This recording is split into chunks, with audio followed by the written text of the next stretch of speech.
ಕಾವೇರಿ ವಿಜಯನಗರದಲ್ಲಿ ವಾಸವಾಗಿದ್ಲು. ಮತ್ತೆ ಹೊಲದ ಹೆಸರಲ್ಲಿ ಅವಳ ಹತ್ರ ಬರಡು ಭೂಮಿ ಇತ್ತು. ಅದ್ರಲ್ಲಿ ಅವಳು ವ್ಯವಸಾಯ ಮಾಡಕ್ಕೆ ಆಗ್ತಿರ್ಲಿಲ್ಲ.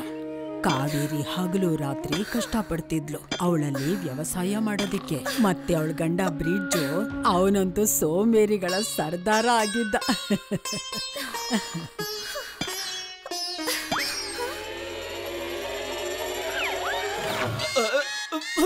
ಮಲಗಿರ್ಬೇಕಾದ್ರೆ ಯಾರಾದ್ರೂ ತಿನ್ನಿಸ್ತಾರ? ಬುದ್ಧಿ ಇಲ್ವಾ? ಕನ್ಸಲ್ಲಿ ಕುದುರೆ ಗಾಡಿ ಓಡಿಸಿದಾಗಿದ್ರೆ ಈಗ ಬಂದು ಹೊಲದಲ್ಲಿ ಸ್ವಲ್ಪ ವ್ಯವಸಾಯನಾದ್ರೂ ಮಾಡಬಹುದಲ್ಲ? ಮಾಡ್ತೀನಿ, ಸ್ವಲ್ಪ ಹೊತ್ಬಿಟ್ಟು. ಕಾವೇರಿಗೆ ಅದೃಷ್ಟದಿಂದ ಮಾವಿನ ಹಣ್ಣಿನೂ ಸಿಕ್ತು. ಆದ್ರೆ ಅವಳ ಕಷ್ಟಕ್ಕೆ ಪ್ರತಿಫಲ ಇಲ್ಲಿವರೆಗೂ ಸಿಕ್ಕಿರ್ಲಿಲ್ಲ. ಒಂದು ದಿನ ಕಾವೇರಿ ದಿನಾ ಕೆಲಸ ಮಾಡೋ ಹಾಗೆ ಹೊಲದಲ್ಲಿ ಕೆಲಸ ಮಾಡ್ತಿರುವಾಗ ಆಗ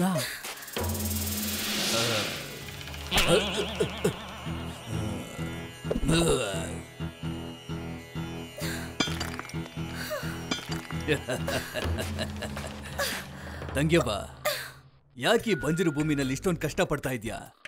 ಮಾರ್ಬಿಡು ಇದನ್ನ. ನೋಡು, ನಾನೇ ನಿನಗೆ 1000 ನಾಣ್ಯ ಕೊಡ್ತೀನಿ. ಇದಕ್ಕೆ ಕಮ್ಮಿ ಆಯ್ತಾ? ಸರಿ, 1500 ಕೊಡ್ತೇನೆ. ಇವನಿಲ್ಲಿಗೆ ಬಂದಿರೋದ್ರ ಹಿಂದೆ ಏನೋ ಉದ್ದೇಶ ಇದೆ. ಇಲ್ಲ ಅಂದ್ರೆ ಈ ಬಂಜರ ಭೂಮಿನ ಯಾರು ತಗೋತಾರೆ? ಕಾವೇರಿ ಅನುಮಾನ ನಿಜ ಆಗಿತ್ತು. ಚಂಪಕ್ಕೊಬ್ಬ ಕಳ್ಳ ಆಗಿದ್ದ. ಕಾವೇರಿಯ ಹೊಲದಿಂದ ದೇವಸ್ಥಾನದವರೆಗೂ ಸುರಂಗ ಮಾಡಿ ನಿಧಿ ಕದಿಯಕ್ ನೋಡ್ತಿದ್ದ.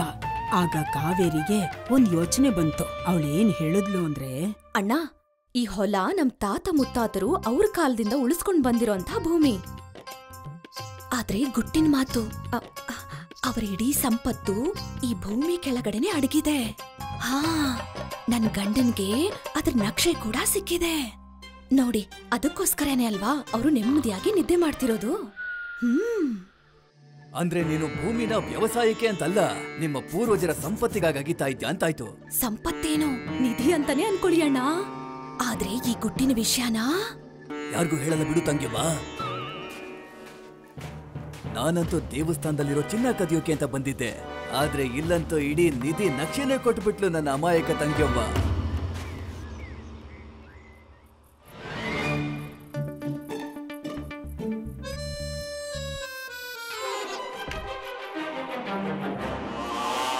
ನಡಿ, ನಿಧಿನ ಹುಡುಕಿ ತೆಗೆಯೋಣ.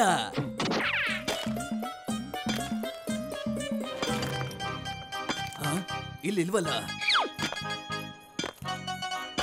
ಇಲ್ಲೂ ಇಲ್ವಲ್ಲಪ್ಪ.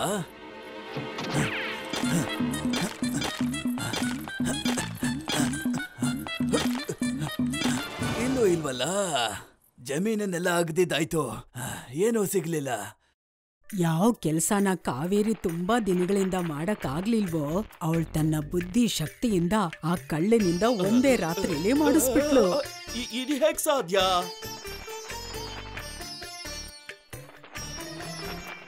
ಕೆಲವು ದಿನಗಳಾದ್ಮೇಲೆ ಆ ಬರಡು ಭೂಮಿಯಲ್ಲಿ ಫಸಲು ಬರಕ್ ಶುರುವಾಯ್ತು. ಮೊದಲನೇ ಫಸಲಿನ ಲಾಭದಿಂದ ಕಾವೇರಿ ಸೀರೆ ತಗೊಂಡ್ಲು, ಆಮೇಲೆ ಜುಮ್ಕಿ ತಗೊಂಡ್ಲು, ಆಮೇಲೆ ಬ್ರಿಡ್ಜ್ಗೋಸ್ಕರ ಮೃದುವಾದ ಹಾಸಿಗೆನೂ ತಗೊಂಡ್ಲು.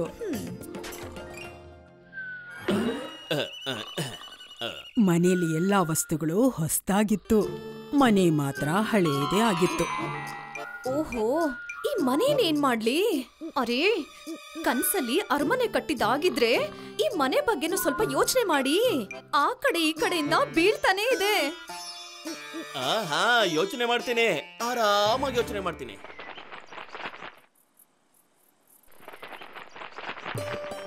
ಹಾಗೆ ತುಂಬಾ ದಿನಗಳ ನಂತರ ಚಂಪಕ್ ಮತ್ತೆ ವಿಜಯನಗರಕ್ಕೆ ಬಂದ. ಕಾವೇರಿಯ ಹೊಸ ಸೀರೆ ಮತ್ತೆ ಆ ಒಡವೆಗಳನ್ನೆಲ್ಲ ನೋಡಿ ಆಗ ಅವನಿಗೆ ಅನುಮಾನ ಬಂತು, ಭೂಮಿಲಿ ಅಡಗಿನ ನಿಧಿ ಎಲ್ಲ ಕಾವೇರಿಗೆ ಸಿಕ್ಕಿರಬಹುದು ಅಂತ. ಆಗ ಮತ್ತೆ ಬಂದ. ಯಾರಪ್ಪ ನೀನೋ? ನಾನ್ ದಾರಿ ಹೋಗ, ರಾತ್ರಿ ಕಳೆಯೋದಕ್ಕೆ ಸ್ವಲ್ಪ ಜಾಗ ಬೇಕಾಗಿತ್ತು. ಬೆಳಗಾಗ್ತಿದ್ದಾಗೆ ಹೊರಟು ಹೋಗ್ತೀನಿ. ಚಂಪಕ್ ಮತ್ತೆ ವೇಷ ಬದಲಾಯಿಸ್ಕೊಂಡ್ ಬಂದ. ಆದ್ರೆ ಕಾವೇರಿ ದೃಷ್ಟಿಯಿಂದ ಅವನ್ ತಪ್ಪಿಸ್ಕೊಳಕ್ ಆಗ್ಲಿಲ್ಲ.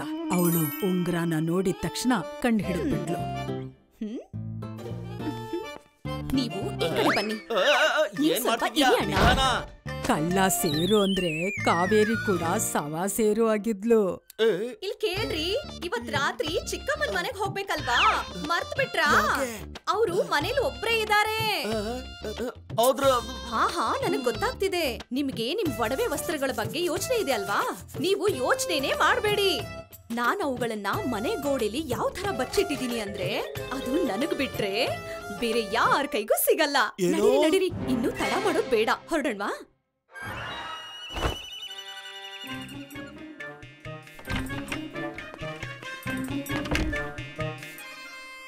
ಅಣ್ಣ, ಮನೆ ಕಡೆ ಗಮನ ಇರ್ಲಿ. ನಾವು ಬೆಳಗಾಗೋಷ್ಟೊತ್ತಿಗೆ ಬಂದ್ಬಿಡ್ತೀವಿ. ಆಗ್ಲಿ ತಂಗ್ಯವ್ವ. ಕಾವೇರಿನೂ ಬ್ರಿಡ್ಜು ಹೊರಡ್ತಿದ್ದ ಹಾಗೆ ಕಳ್ಳ ತನ್ನ ಕೆಲಸ ಶುರು ಮಾಡ್ಕೊಂಡ. ಪಾಪ ಅವನು ಇಡೀ ರಾತ್ರಿ ಗೋಡೆಗಳನ್ನೆಲ್ಲ ಒಡೆದು ಹಾಕ್ತ, ಒಡವೆ ಮತ್ತೆ ದುಡ್ಡು ಸಿಗ್ಬೋದೇನೋ ಅಂತ. ಆದ್ರೆ ಅವನಿಗೆ ಸಿಕ್ಕಿದ್ದು ಬರೀ ಇಲಿಗಳು. ಇನ್ನೊಂದು ಕಡೆ ಇರುವೆಗಳು ಮತ್ತೆ ಕಣ್ತುಂಬ ಕಣ್ಣೀರು.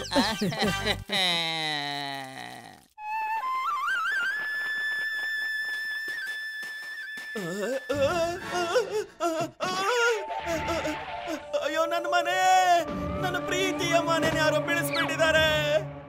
ಈಗ ನಾನು ಎಲ್ಲ ಆರಾಮಾಗಿರ್ಲಿ.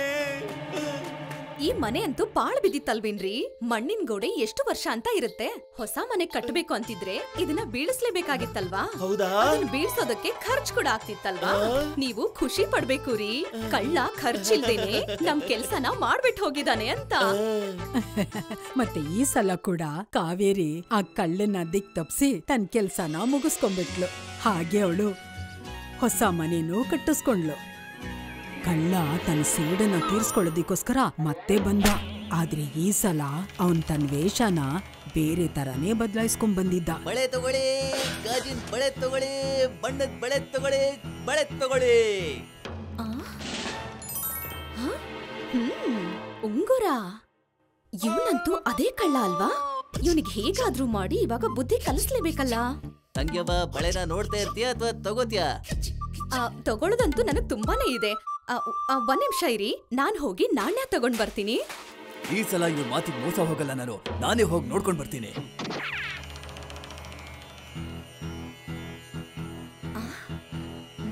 ಅರೆ, ನಾಣ್ಯಗಳನ್ನ ಇಲ್ಲೇ ಇಟ್ಟಿದ್ನಲ್ವಾ? ಈಗ ಕಾಣ್ತಾನೆ ಇಲ್ವಲ್ಲ? ಅಯ್ಯೋ, ಇಲ್ಲೂ ಕೂಡ ಕಾಣ್ತಿಲ್ಲ. ಓ, ನನ್ನ ಅಮಾಯಕಿ ತಂಗಿಯವ್ವ ಕಳ್ಳರ ಭಯದಿಂದ ನಾಣ್ಯನ ಮರದ ಪೊಟರೆಯಲ್ಲಿ ಬಚ್ಚಿಟ್ಟಿದ್ದಾಳೆ. ಓಹೋ, ಈಗೇನ್ ಮಾಡ್ಲಿ ನಾನು? ಈ ನಾಣ್ಯಗಳನ್ನ ಎಲ್ಲಿಟ್ ಮರ್ತ್ಬಿಟ್ಟೆ ನಾನು?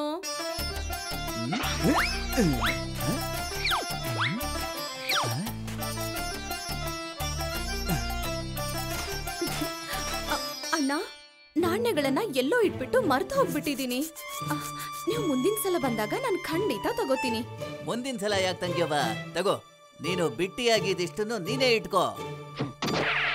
ಕಾವೇರಿ, ಆ ಬಳೆಗಾರ ನಿನ್ಗೆ ಇಷ್ಟೊಂದು ಬಳೆಗಳನ್ನ ಕೊಟ್ಟು ಎಲ್ಲಿ ಹೊರಟೋದ? ಮರದ ಪೊಟ್ರೆಗಳಲ್ಲಿ ನಾಣ್ಯ ಹುಡ್ಕೋದಕ್ಕೆ. ಇವನು ಅದೇ ಕಳ್ಳರಿ. ಈ ಸರಿ ಇಂಥ ವ್ಯವಸ್ಥೆ ಮಾಡಿದೀನಿ ಅಂದ್ರೆ ಅವನ್ ಇನ್ನೊಂದ್ಸರಿ ಈ ಕಡೆ ತಲೆ ಹಾಕಲ್ಲ. ಅವನ ಆಯಸ್ಸು ಮುಗ್ದು ಹೋಗ್ಬಹುದು, ಆದ್ರೆ ಮರಗಳಲ್ಲ ರೀ. ಆದ್ರೆ ಅಮ್ಮ, ಆ ಕಳ್ಳಂಗೆ ನೀತಿ ಸಿಕ್ತಾ? ಇದ್ರೆ ತಾನೇ ಸಿಗೋಕೆ. ಪೊಟ್ರೆಗಳಲ್ಲಿ ಕೆಂಪಿರುವೆಗಳ ಗುಂಪೆ ಇತ್ತು. ಇನ್ನೊಂದ್ ಮರದಲ್ಲಿ ಹಾವು,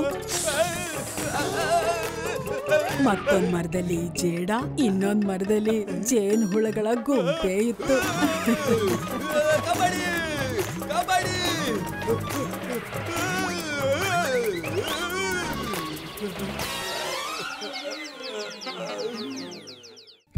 If you like this video, subscribe to our channel Murthy Media.